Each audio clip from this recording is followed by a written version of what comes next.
কোথায় চলে গিয়েছিলে তুমি আমাকে ছেড়ে? আজ তুমি তোমার নাম্বারটা আমাকে দিয়ে যাবে। জানো, তোমাকে ছাড়া এক মুহূর্তও কাটানো আমার কাছে কতটা কষ্টকর।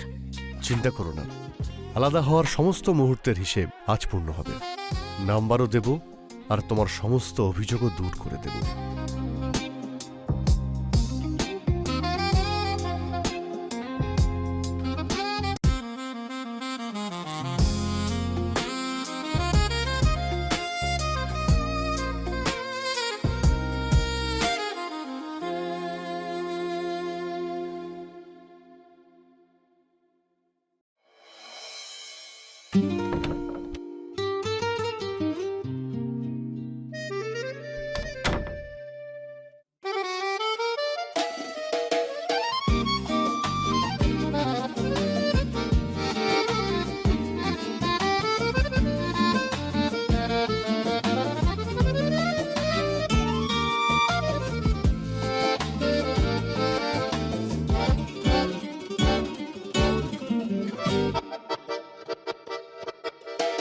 কি হয়েছে?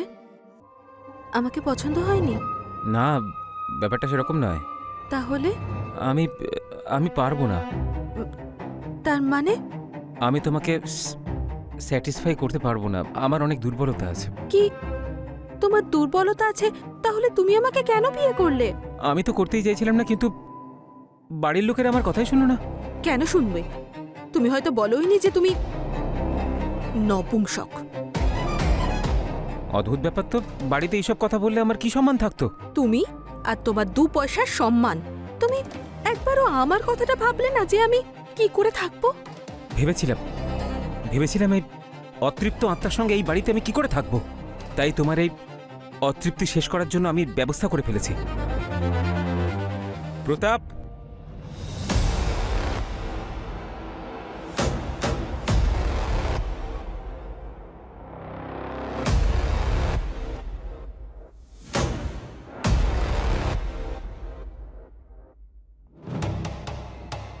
এ হলো আমার বন্ধু প্রতাপ, বিছানার সব থেকে বড় খিলাড়ি। এই খেলায় ওকে আজ পর্যন্ত কেউ হারাতে পারেনি।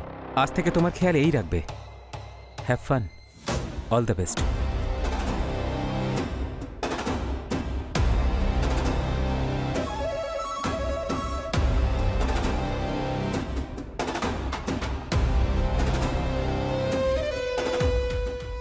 না, দেখুন, আপনি আমাকে ভুল ভাবছেন। আমি ওই ধরনের মেয়ে নই। তো আমিও কোনো খারাপ মানুষ নই, কিন্তু হ্যাঁ, আমি দায়িত্ব খুব ভালো করে পালন করব।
এখন আর কি লুকোচ্ছ আমার কাছে? লুকোনোর আর কি বাকি আছে? তোমাকে খুব অধৈর্য দেখাচ্ছে যে।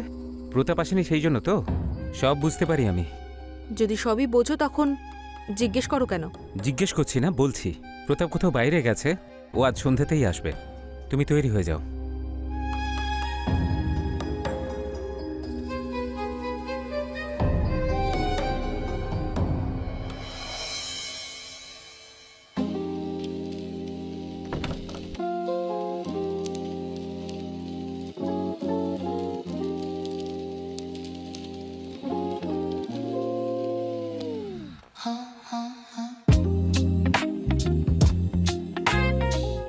কোথায় চলে গিয়েছিলে তুমি আমাকে ছেড়ে? আজ তুমি তোমার নাম্বারটা আমাকে দিয়ে যাবে। জানো, তোমাকে ছাড়া এক মুহূর্তও কাটানো আমার কাছে কতটা কষ্টকর। চিন্তা করো না, আলাদা হওয়ার সমস্ত মুহূর্তের হিসেব আজ পূর্ণ হবে। নাম্বারও দেব আর তোমার সমস্ত অভিযোগও দূর করে দেব।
কত দিন হয়ে গেল, এইভাবে কদিন চলতে থাকবে?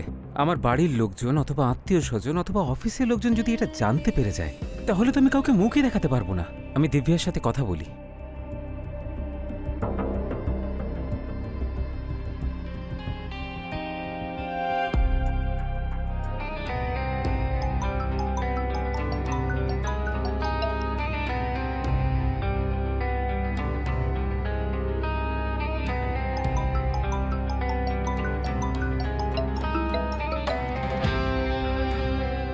প্রতাপ, কোথায় তুমি?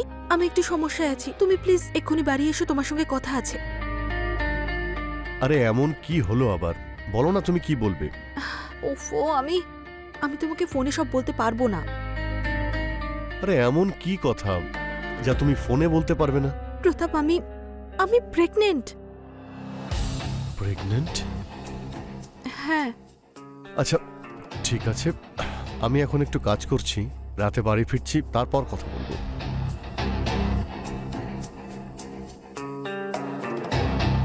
এ প্রেগনেন্ট কি করে হলো?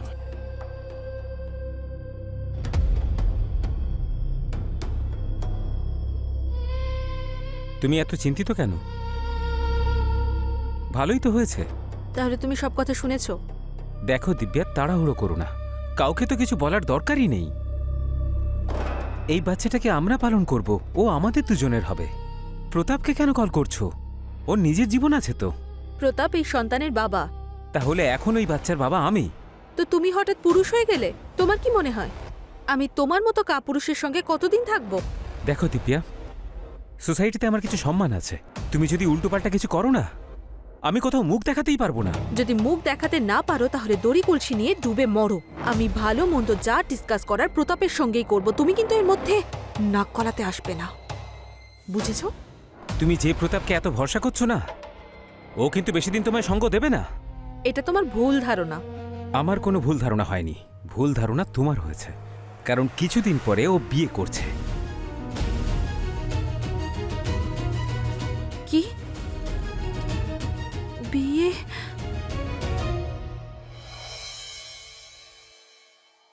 এক্সকিউজ মি, আপনি কে? আমি প্রতাপের সঙ্গে দেখা করব। প্রতাপ স্যার এখন উপরে আছেন, আপনি 2 মিনিট নিচে বসুন, উনি আসছেন।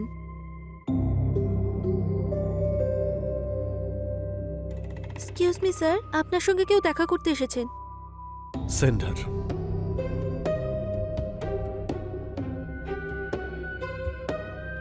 আরে দিব্যা, তুমি এখানে? অভিনন্দন, শুনলাম তুমি নাকি বিয়ে করছো। এ কথা তোমাকে কে বলল? ওই তোমার বন্ধুই। আর তাছাড়া সত্যি তো আর বেশি দিন লুকোনো থাকে না। আরে দিব্যা, বাড়ির লোকেরা বারবার বলছিল বিয়ে করে নে, বিয়ে করে নে। ওদের বারবার কি করে বারণ করতাম? যদি বিয়ে করতেই হয় তাহলে আমাকে করো। তোমাকে? কিন্তু তুমি তো নবীনের স্ত্রী। নবীনের স্ত্রী? ওই কাপুরুষটা স্ত্রী? তুমিই আমাকে বিয়ে করে নাও না, আমি ওকে ডিভোর্স দিয়ে দেব। প্রতাপ, আমি আমি তোমাকে ছাড়া থাকতে পারছি না, প্লিজ। কিন্তু কিন্তু টিন্তু কিছু জানি না। আর এটা ভুলে যেও না, আমার গর্ভে যে সন্তান আছে সে তোমার। এটা কি সত্যি? না, মিথ্যে। আমি নবীনকে দেখে কথাটা বলেছিলাম, যাতে ও আমাদের রাস্তা থেকে সরে যায়। তারপর কি বললো? কি বলবে? এক নম্বরের অপদার্থ। সেলফ রেসপেক্ট বলে তো কিছুই নেই। বলছিল যে ও প্রতাপের নয়, আমাদের সন্তান আমরাই মানুষ করব। যাকে ছাড়ো এসব। তুমি আমাকে বলো, তুমি সত্যি কি বিয়ে করছো? প্লিজ, আমি আমি তোমাকে ছাড়া থাকতে পারবো না। তাহলে আমাকে কি তোমার পছন্দ নয়? দেখো দিব্যা, তোমাকে আমি খুব পছন্দ করি, আর হয়তো আমিও তোমাকে ছাড়া থাকতে পারবো না। I love you Pratap. Pratap, I love you. আরে দিব্যা, কি করছো তুমি? কেউ দেখে ফেলবে। ঠিক আছে, তাহলে আমি পর্দা দিয়ে আসছি। এবার তো আর কেউ দেখছে না। হয়তো দেখতে পাচ্ছে না, কিন্তু শুঁকতে নিশ্চয়ই পারছে। তাহলে তুমি অন্যদের ভয় পাও? আরে ভালোবাসলে আবার ভয় কিসের? তাহলে অন্য কাউকে বিয়ে করবে না তো? তুমি ছাড়া আমার কেই বা আছে? তাহলে বাড়ির লোককে না করে দাও। ঠিক আছে, আমি ওনাদের বলছি আমি মেয়ে পছন্দ করে নিয়েছি।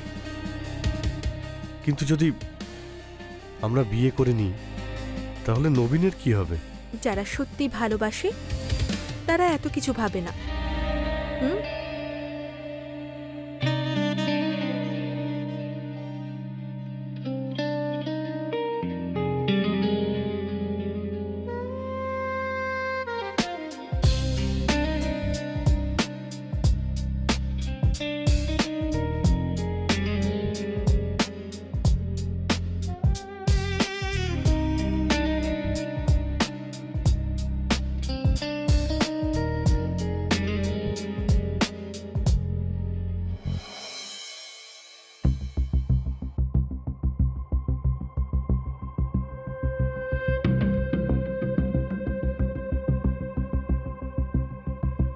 কি হচ্ছে এসব?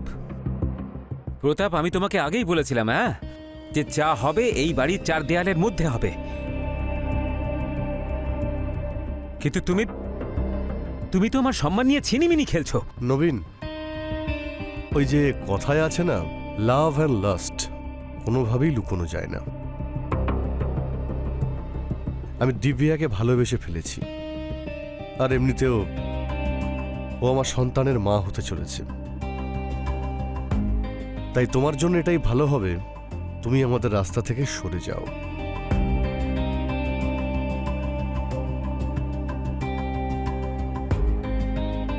এই হলো ডিভোর্সের পেপারস।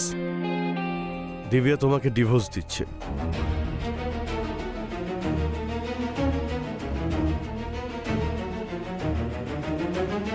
এরকম করো না, আমি তো এমনিতেই মরে যাব তাহলে। আমার পরিবারে এরকম আজ পর্যন্ত কারোর সঙ্গেই হয়নি। লোকে আমাকে নিয়ে ঠাট্টা করবে যে আমি একটা মেয়েকে সামলাতে পারিনি। তোমার সম্মান, তোমার পরিবার আমি কিচ্ছু জানি না। তোমার সঙ্গে থাকতে আমার দম আটকে আসে। সেই জন্য তুমি আমার জীবন থেকে সরে যাও। শুনেছ? চলে যাব, শুধু তোমার থেকে নয়, এই পৃথিবী থেকেই চলে যাব। ভয় পেও না, আমি তোমার থেকে অনেক দূরে চলে যাব। তোমার ডিভোর্স দেওয়ারও কোনো প্রয়োজনই পড়বে না।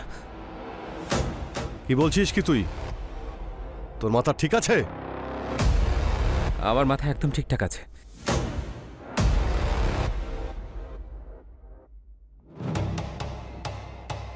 হ্যালো নীলেশ দাদা। হ্যাঁ নবীন, বলো। দিব্যা আমাকে ছেড়ে দিয়েছে দাদা, কারণ আমি ওকে স্যাটিসফাই করতে পারিনি। ও অন্য কাউকে বিয়ে করছে। আমি আর বাঁচতে চাই না। দাদা, আমি এই পৃথিবী ছেড়ে চলে যাচ্ছি। যদি সম্ভব হয় আমাকে আমাকে ক্ষমা করে দিও দাদা। নবীন, এরকম কিছু করতে যেও না। হ্যালো হ্যালো নবীন, হ্যালো।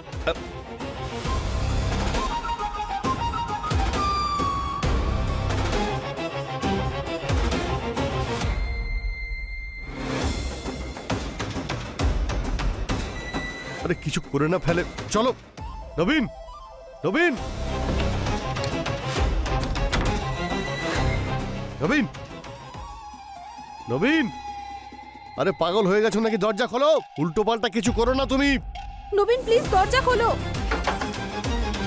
খুলছে না তো দরজা। আরে ওকে আটকাতেই হবে, নাহলে আমরা দুজনে ফেঁসে যাব। নবীন, নবীন, নবীন দেখো, আমি তোমাকে ডিভোর্স দেব না, কিন্তু প্লিজ দরজাটা খোলো। নবীন দরজা খোলো। দরজা খোলো। আমার এই পৃথিবীতে আর কাউকেই ভরসা হয় না। খুশি থাকো, আমি চললাম, বাই।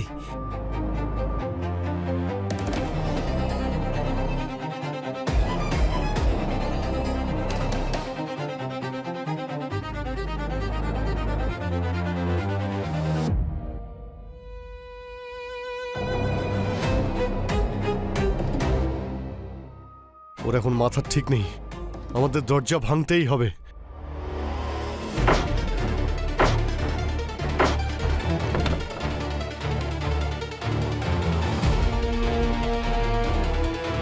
নবীন,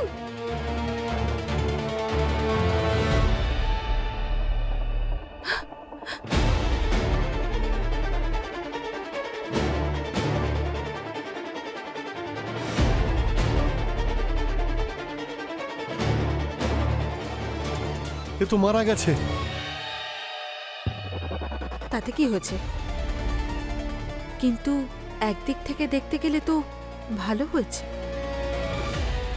আমাদের রাস্তার কাঁটা নিজে থেকেই সরে গেছে।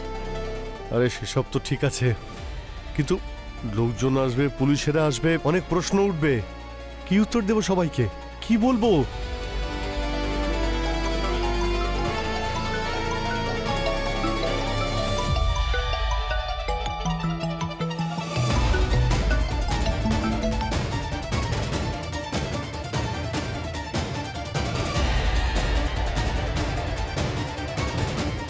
এ নবীনের দাদা, এ এক বড় সমস্যা। ও যতটা রাগী তার চেয়েও বেশি ও ভয়ঙ্কর। ওকে কি করে বোঝাবো?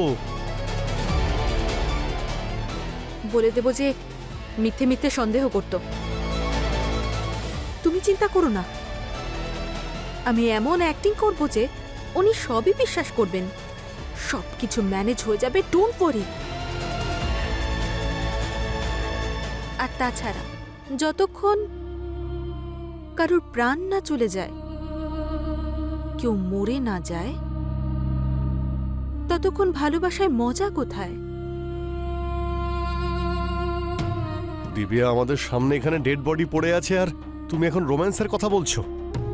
পুলিশকে ইনফর্ম করে দিলে ওরা লাশ নিয়ে যাবে।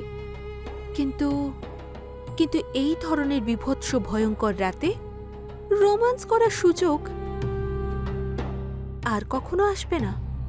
সেই জন্য ভেবে দেখো।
হয়তো বাইরের দরজাটা খোলা আছে। কি? যখন আমরা ওর পিছনে দৌড়ে আসি তাড়াহুড়োতে আমরা দরজাটা খুলেই এসেছি। হ্যাঁ, ভুল হয়ে গেছে। যাও না, দরজাটা বন্ধ করে দিয়ে এসো। হ্যাঁ, আমি করছি। এবার আর দরজা বন্ধ করলে কিচ্ছু হবে না।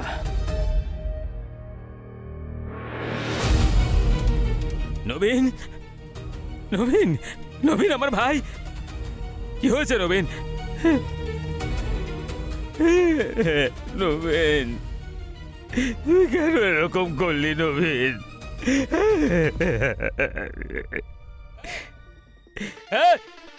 দাঁড়া, এটা সুইসাইড নয়, মার্ডার। তোরা দুজনেই মেরেছিস আমার ভাইকে। আমরা আমরা কিচ্ছু কিছুই করিনি। কিছুই করিনি আমরা। চল ক্ষমা চা, ক্ষমা চা, ক্ষমা চা এক্ষুনি।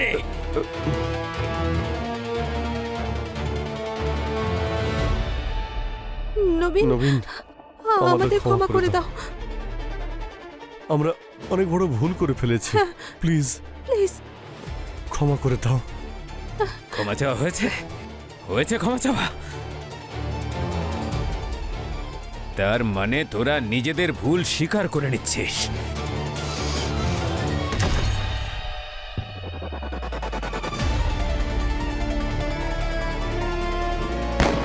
Hello, police station?